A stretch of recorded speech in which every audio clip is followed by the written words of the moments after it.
These weren't muscle cars, they were factory drag monsters. Number 5, 1963, Pontiac Tempest Super Duty Wagon. Long before the GTO officially launched the muscle car era in 1964, Pontiac was already experimenting with serious performance. In fact, a year earlier, the brand known as GM's Excitement division had quietly unleashed a handful of heavily modified Tempests onto America's drag strips. Among the wildest of these machines was the legendary Super Duty Tempest wagon.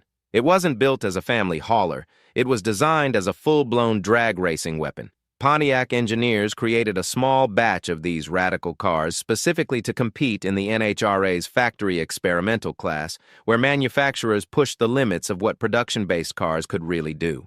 The program included several hardtop Tempests as well, but it was the wagons that quickly earned a reputation among racers and enthusiasts. Surprisingly, their long roof design actually provided a performance advantage. The wagon body helped improve weight distribution over the rear wheels, which translated into better traction and quicker quarter-mile times at the drag strip. Under the hood, these stripped-down machines were anything but ordinary. Each wagon was fitted with Pontiac's fearsome 421 cubic-inch Super Duty engine. Equipped with dual 4-barrel carburetors, this powerhouse produced well over 400 horsepower. An incredible figure for the early 1960s, and more than enough to turn the humble Tempest into a serious drag strip contender. Production numbers were extremely limited. Only 12 Tempests were ever equipped with the mighty Super Duty engine, and out of those 12 cars, just 6 were built as wagons. That tiny production run is exactly why the 1963 Pontiac Tempest Super Duty wagon has become one of the most fascinating and sought-after oddities of the early muscle car era, a true factory-built drag racer hiding in the body of a station wagon. Number 4, 1963 Dodge Polara 500 Max Wedge. While the legendary 426 HEMI eventually became Mopar's most celebrated engine of the era, Chrysler engineers had already been building serious drag racing power years earlier.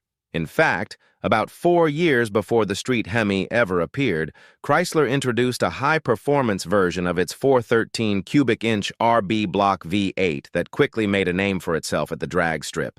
This engine was known as the Maximum Performance Wedge, or simply the Max Wedge. Depending on the brand, it was marketed under different names. Dodge called it the Ram Charger 413, while Plymouth referred to it as the Super Stock 413. Either way, the mission was the same: deliver brutal, straight-line performance for racers who wanted a factory-backed drag machine. The Max Wedge was offered as an option for buyers ordering Chrysler's new B-body intermediates for 1962, including cars like the Dodge Polara 500 and the Plymouth Sport Fury Super Stock. These cars were built with drag racing in mind, and the Max Wedge engine made sure they had the power to back it up. Depending on the compression ratio, the 413 Max Wedge was rated at either 415 or 420 horsepower. That kind of output transformed these mid-size Mopars into absolute tire-shredding monsters capable of dominating the quarter mile. For the 1963 model year, Chrysler took things even further. Engineers increased the engine's displacement by boring it out to 426 cubic inches, squeezing out even more performance. With the larger displacement came a slight bump in power, now rated at either 415 or 425 horsepower, depending on configuration. Dodge continued offering the engine in the updated Polara 500, but unlike some of the other purpose-built drag cars of the era, this model didn't receive an extreme lightweight treatment from the factory. While dealers could supply a variety of drag-focused upgrades over the parts counter, the Max Wedge Polara 500 remained largely identical to standard models on the outside. Even so, these cars weren't sold to just anyone. Local dealerships typically reserved them for experienced customers who were already known for competing in NHRA-sanctioned drag racing events.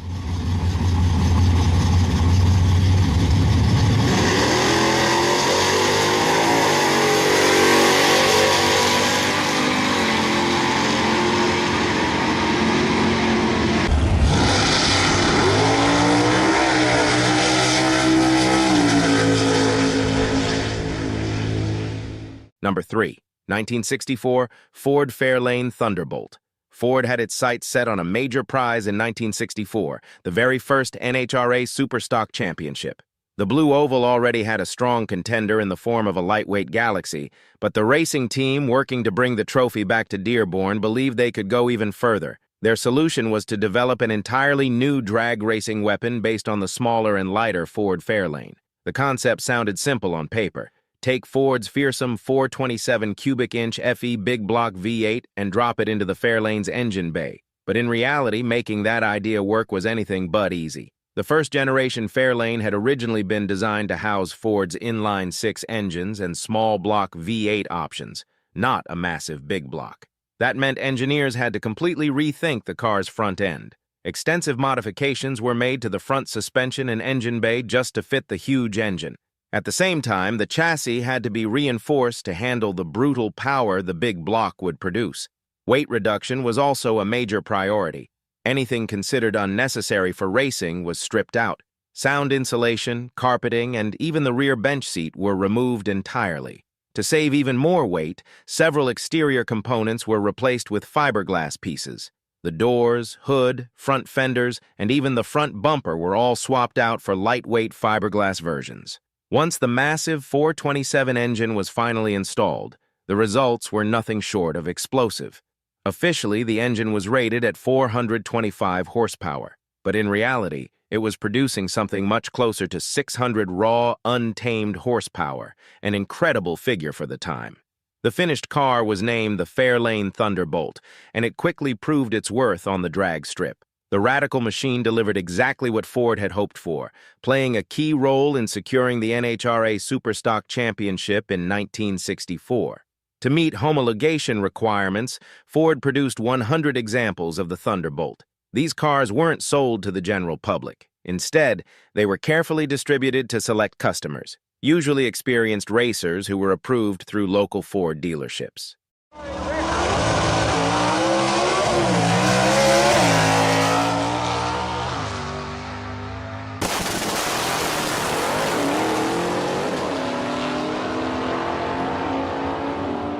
Number 2.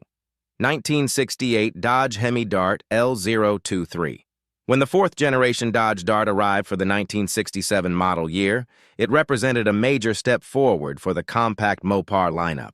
The car had been thoroughly redesigned and improved, offering better styling, updated engineering, and a wide selection of available engines.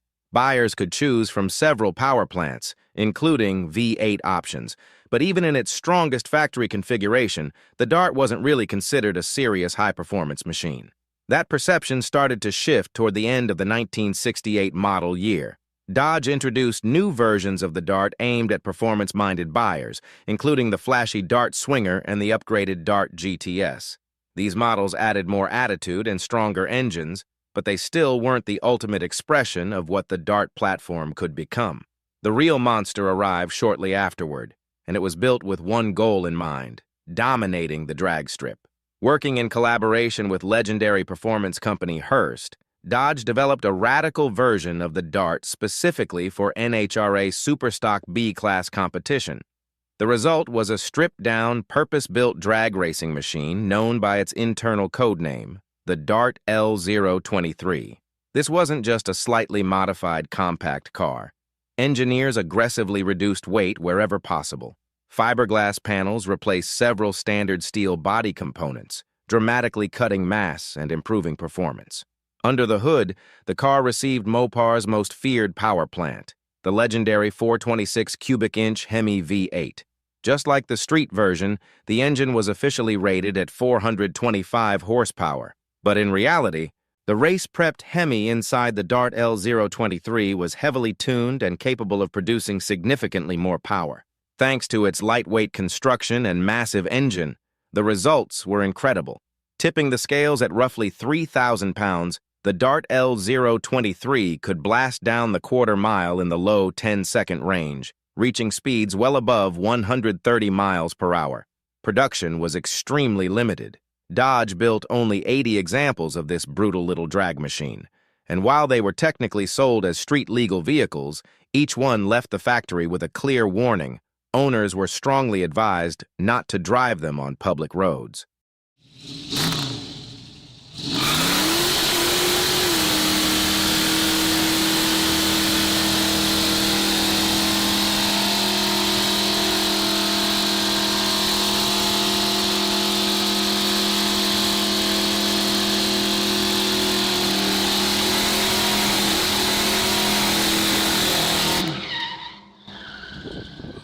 Number 1.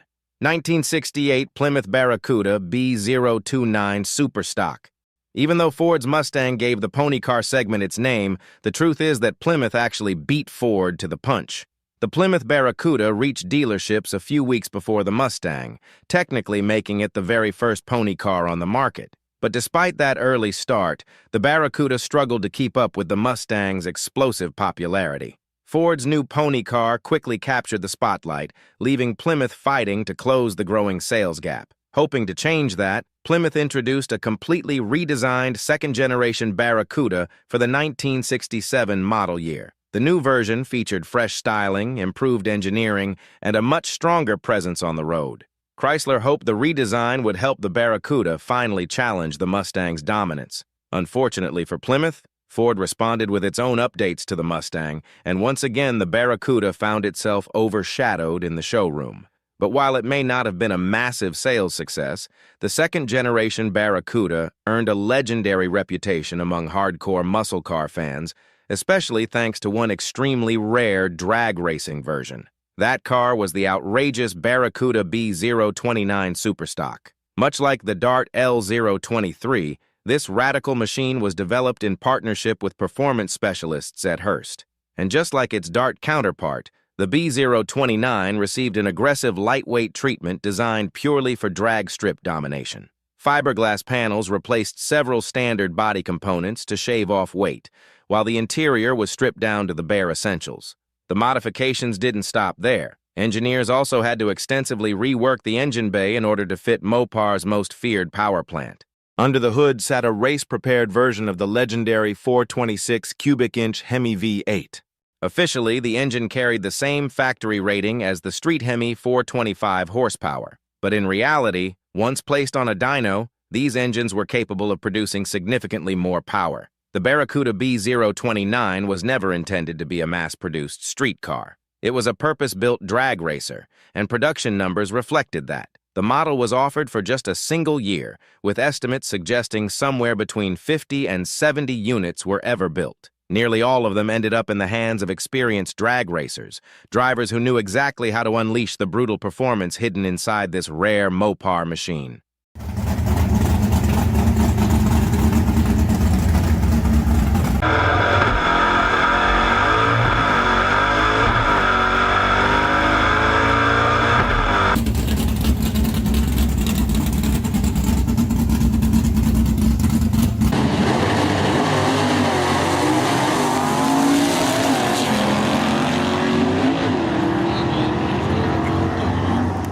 Out of these rare factory drag racers, which one would you take to the strip? If you love rare American muscle cars, hit the subscribe button because we're uncovering the wildest factory performance machines ever built.